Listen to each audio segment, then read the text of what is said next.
네, 안녕하십니까. 법무법인 원의 김철웅입니다. 저희는 오늘 캄보디아 진출 기업의 노무 관리 안내를 주제로 간단한 설명을 드리고자 합니다. 우선 캄보디아는 최근 투자법이 개정되었고 또 기존에 있었던 투자법에 정해지지 않은 사항들을 새로 규정하는 시행령과 시행 규칙이 발효되면서 외국인 투자자로 하여금 투자에 대한 요인을 충분히 키울 수 있는 큰 시장으로 부각되고 있습니다. 또 나아가서 노동법과 관련하여 기존의 고용노동부가 단속하던 그 해당 업무를 전부 다 전문 인력으로 배치하는 등 일련의 변화들이 많기 때문에 이를 중점적으로 다루고자 합니다. 우선 외국인 투자법을 먼저 설명드리면 외국인 투자법에서 가장 많이 바뀐 부분은 투자를 시행했을 때 세금을 면세해주는 일종의 인센티브 제도입니다. 우선 기존에는 세금을 면세해준다고 공표하긴 하였지만 실제로 관세를 면세받거나 법인세를 면세받으려면 이를 회계장부상 처리하고 승인받고 또 환급받는 등 굉장히 절차가 불편했지만 이제는 법인세 면세를 기본 원칙으로 하여 아예 부과되지 않는 등 또 그 기간이 과거 3년마다 갱신해서 최장 9년까지였다면 아예 투자 시 9년까지 면세 혜택을 주는 방향으로 전면 개정되었습니다. 따라서 투자의 종류에 따라서 전부 면세를 받는 업종도 있는가 하면 그 투자의 규모가 작더라도 30%, 50%, 75%등 단계별 누진세를 적용하기도 하는 등 그 제도가 상당히 많이 개선되었습니다. 물론 캄보디아의 가장 중요한 특징 중 하나는 선납법인세라는 제도인데 이 선납법인세는 해당 법인이 매출이 나거나 영업이익이 나지 않는다 하더라도 매출만 난다는 것을 기준으로 미리 납부하는 세금을 말합니다. 이 선납법인세의 경우에는 보통의 법인세는 연말까지 회사가 비용을 처리하고 그러면 매출과 비용을 처리한 순이익에 대해서 내는 것이 법인세라고 보통 이해를 하고 계신데 캄보디아의 이 선납법인세 제도는 매출만을 기반으로 하여 우선 세금을 매월 납부하고 연말에 비용이 과하게 지출되어서 이익이 발생하지 않은 경우 이 선납법인세를 유보하거나 환급받는 조치로 이루어지는데 이 제도가 기존의 투자자들로 하여금 상당한 불편을 초래하게 하였습니다. 왜냐하면 법인세를 면세받는다고 혜택이 주어져도 실제 환급 절차가 이루어지지 않기 때문에 세금을 납부하는 것과 동일한 효과를 가지고 있었는데 캄보디아에서 이 선납법인세마저 감사를 통해서 면세받을 수 있도록 법을 개정하였다는 점에 있어서 상당히 고무적이라 할 수 있겠습니다. 나아가서 투자자들로 하여금 장비나 자산, 유동자산 또는 인탄저블 에셋이라 불리는 부동산까지 투자를 했을 때 이를 감가상각을 반영하여 투자의 비용으로 처리해주는 등 그 투자의 인센티브를 상당히 많이 제공하기에 최근 노력하고 있습니다. 우선 관세의 경우에도 상당 부분이 재정비되었는데 기존에는 관세를 면세받기 위해서는 그 수입에 앞서 리스트를 작성해야 했습니다. 해당 리스트는 최초 투자를 받고 면세 혜택을 받을 때 제출하도록 되어 있었는데 이렇게 하다 보니까 당시 최초 계획했던 사업과 실제 사업의 운영에 변동이 있는 경우 그 리스트를 반영하지 못한 관세 물품에 대해서는 전부 관세를 부과하는 등 그 투자자들로 하여금 일정 부분 변화에 대한 대응을 할 수 없도록 하였습니다. 최근 투자법의 개정으로 아예 부가가치세 또는 관세에 있어서도 어떤 품목의 변동이 있거나 생산 설비의 변화가 있다면 이를 얼마든지 개선하고 개정안을 신청하여 이를 승인받으면 충분히 면세 혜택을 누릴 수 있도록 법이 개정되었습니다. 나아가 추가 인센티브에 관련해서도 과거에는 캄보디아 내 생산이 어려운 물건 또는 캄보디아 내 생산이 가능하다면 이를 대규모로 수행할 수 있는 것에 대한 조건들이 상당히 있었는데 이를 구체화하여서 어떤 부분에서 혜택을 적용하고 어떤 부분에서 아예 전면 공제할 것인지를 전부 규정하였기 때문에 투자자들로 하여금 행정 절차가 좀 더 투명해졌습니다.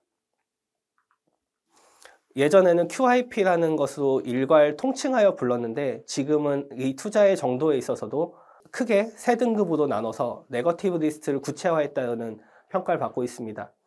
이는 어떤 것이냐면 과거에는 QIP라고 하여서 크게 큰 묶음으로 투자를 유치하고 이 QIP 기업이라는 인증을 받으면 단순히 투자에 인센티브를 제공하는 정도의 큰 틀만을 규정하고 있었다면 신투자법에서는 안 되는 것과 되는 것, 또 적극적으로 추천하는 사업이 어떤 것인지를 전부 규정하여 투자자들로 하여금 어떠한 부분에서 혜택을 받을 수 있는지, 또 이 혜택을 받기 위해 어떠한 서비스를 제공하면 되는지가 좀 더 명확하게 정해졌다 할 것입니다.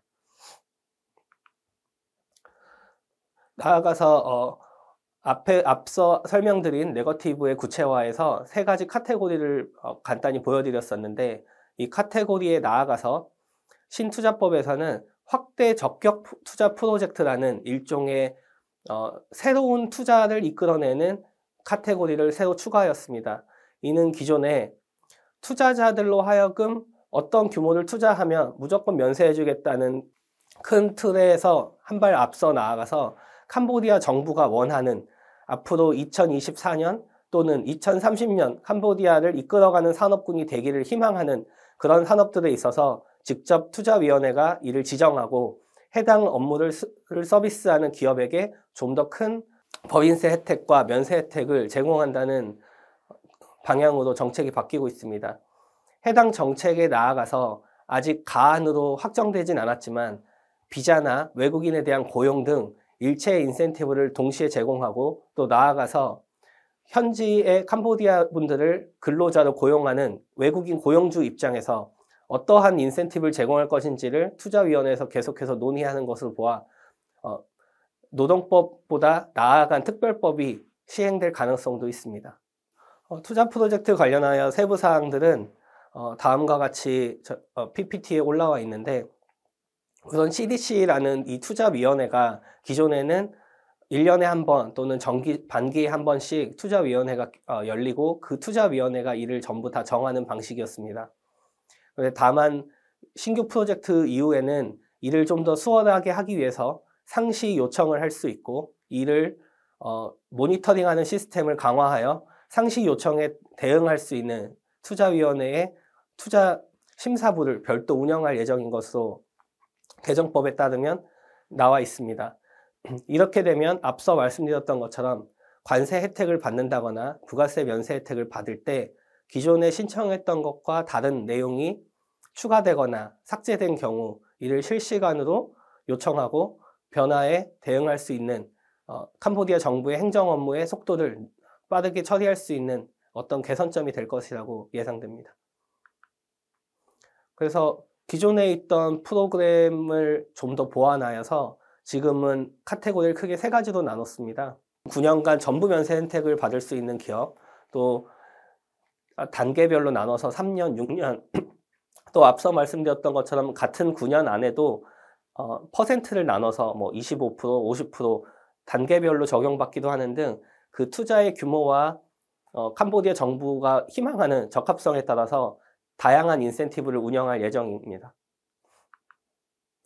그래서 가장 큰 변화는 캄보디아의 구투자법과 신투자법의 가장 큰 변화는 아까 말씀드렸던 것처럼 법인세를 어떻게 해결할 것인가 이 문제, 그리고 기존에는 모든 것을 회계 결산 연도에 포함하여 해결하고 그러다 보니 투자법과 실제 국세청, 상공부의 업무가 일치하지 않았던 것을 전부 개정하여 반기와 연간 보고를 통해서 CDC 기업이 실제로 혜택을 보는 만큼 기여하고 있는지 또 계획대로 잘 시행하고 있고 투자가 이루어지고 있는지를 감시하여 혜택을 제공하되 혜택을 성실히 이행하지 않은 기업에 대해서는 이를 철회할 수 있는 권한까지 함께 가지고 가는 것으로 바뀌었습니다. 이러한 변화들 속에서 계속해서 바뀌지 않는 캄보디아의 큰 흐름이 있다면 이는 캄보디아의 노동자의 권리입니다.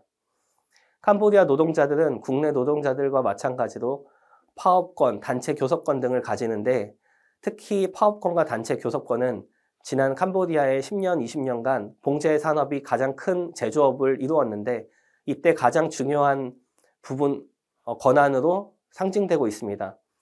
과거에는 다양한 노동자의 권리를 보호하기 위해서 다양한 노동조합이 형성되고 이를 막지 않고 오히려 정부에서 적극 권장하였던 시절이 있고, 다만 최근에는 노동조합들도 대형화가 되어서 국내처럼 하나 또는 둘의 노동조합이 현장에 대부분의 노조원을 가입시키고 있는 것으로 나오고 있습니다.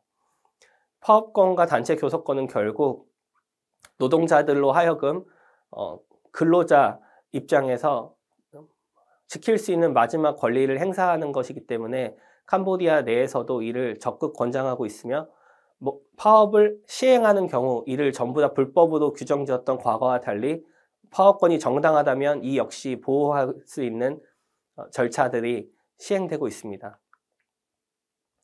결사의 권리는 결국 군인과 경찰 등 어떤 공무원들의 결사 외에 일반 근로자들도 자기들의 권리를 행사할 수 있는 권한으로 노동조합을 형성하거나 또는 그 노동조합을 직업훈련부라는 곳에 등록하여 충분히 이를 요청할 수 있는 방향으로 최근 개정 방향이 흘러가고 있습니다. 근로자와 사용자 간의 이런 권리들을 행사하기 앞서서 가장 기본이 되는 것이 근로계약서입니다. 우리 근로계약상 의무를 성실하게 수행하기 위해서는 근로계약서에 당사자들의 권리와 의무를 전부 다 규정하게 되는데, 최근 근로계약서가 캄보디아의 특별법 또는 강행 규정에 위반하지 않는 한 자율적으로 이루어지고 있어서 노동부에서도 제공하는 표준 양식이 있으며, 이는 산업 부서별로 최근 다양한 근로계약이 존재합니다. 다만 다양한 근로계약과 상관없이 기본적으로 담아야 하는 내용은 보수와 휴가, 그리고 성실한 근무 의무, 그리고 비밀 유지 의무 등 기본적으로 다루어야 할 것들을 캄보디아 노동법에서 다루고 있습니다. 우선 보수나 안전 등은 국내와 너무 유사하기 때문에 제가 따로 설명드릴 말씀은 없고 넘어가도록 하겠습니다.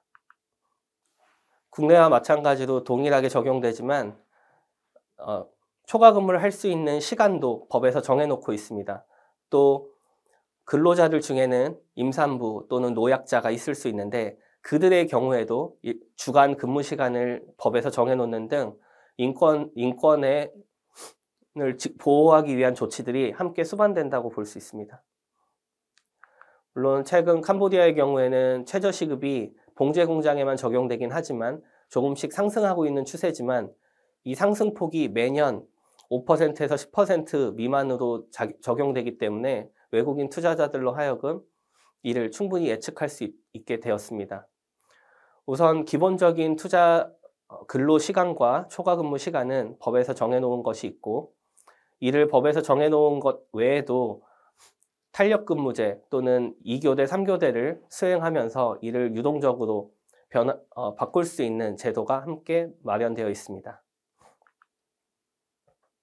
게다가 사고가 나거나 또는 축제가 있거나 행사가 있는 경우 손실이 발생하는 것에 대해서 근로자 역시 사용자 입장에서 근로자에게 추가 근무를 요청할 수 있는 권한을 사용자 역시 가지고 있습니다. 다만 이 손실에 대한 충당은 법에서 정해진 대로 10일 이내에 시행하고 또 최대 30일까지만 가능하도록 하여서, 최근 코로나 때 공장이 문을 닫았던 경우 이를 보강하는 업무를 수행하는 등 이게 실제로 법이 적용되어도 고용노동부에서 이를 보호하고 있습니다. 휴일은 유급휴가가 있고 무급휴가가 있는데, 그 유급휴가나 연차, 공휴일은 전부 법에서 정해진 대로만 수행하도록 하고 있습니다. 캄보디아는 공휴일이 많은 국가에 해당하기 때문에 의외로 많은 공휴일과 또 같이 사용하는 유급휴가가 굉장히 보수적으로 책정되어 있는 나라입니다. 따라서 노동법을 준수하기 위해서는 의외로 많은 유급휴가와 공휴일이 있다는 점을 꼭 참조하셨으면 좋겠습니다. 공휴일의 경우에는 매년 공표에 따라서 공휴일이 지정되는데, 대부분의 공휴일이 매년 유사하지만 특별히 지정되는 공휴일이 연간 5일 정도 변화가 있기 때문에 매년 새로 나온 공표에 따라서 공휴일을 지정하시면 되겠습니다. 그 외에 특별 휴가를 보낼 수 있는 경우가 또 법에서 정해져 있는데, 결혼을 하는 경우나 자녀가 출산을 하는 경우, 뭐 자녀가 아이를 낳는 경우 등등 다양한 다양한 한 8, 9개 정도 되는 항목을 법에서 특별휴가 항목으로 지정하였습니다. 적게는 하루, 뭐 길게는 일주일, 한 달씩도 될 수 있기 때문에 해당 특별휴가를 반드시 부여하셔야 된다는 점을 유의하셔야 하고, 고용한 지 얼마 되지 않은 근로자의 경우에는 본인이 유급휴가가 없기 때문에 특별휴가를 사용할 수 있는지에 대한 질의가 굉장히 많습니다.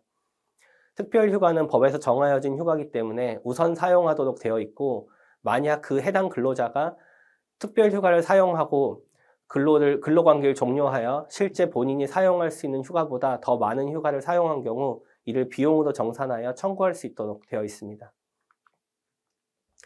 가장 중요한 점은 취업규칙인데, 취업규칙에서 규정해야 하는 이 PPT에 보이는 수많은 사항들을 고용노동부에서 직접 취업규칙 안으로 만들어서 올려놓고 있습니다. 해당 규정들을 지켜놓지 않으면 고용노동부에서 가지고 있는 표준 양식을 바로 적용받고, 그렇지 않은 경우에는 앞서 말씀드렸던 단체 교섭권과 마찬가지로 노동조합과 또는 노동자의 대리인과 협의하여 취업규칙을 정하고 이를 비치하도록 하고 있습니다.